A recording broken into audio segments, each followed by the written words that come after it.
మెదక్ జిల్లాలో చిరుతపులి సంచారం స్థానికులను భయాందోళన గురిచేస్తోంది. తూఫాన్ మండల పరిధిలోని మల్కాపూర్, గుండ్రెడ్డిపల్లి, కోనాయిపల్లి అటవీ ప్రాంతంలో గత 3 రోజులుగా చిరుతపులి సంచరిస్తున్నట్లు స్థానికులు తెలిపారు.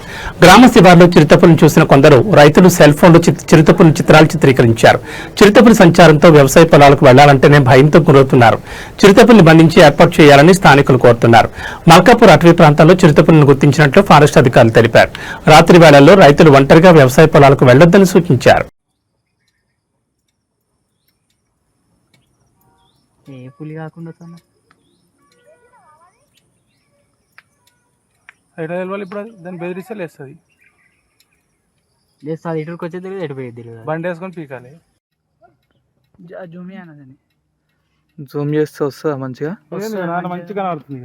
వస్తుందా? దాంట్లో కూడా వస్తుంది. వస్తుంది మంచిగా. ఆ వీడియో పంపియండి ఒకసారి. ఎందుకు వచ్చిన తలకాయ నొప్పి?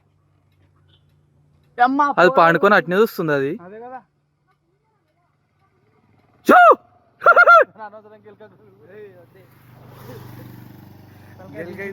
తలకాయ దించింది.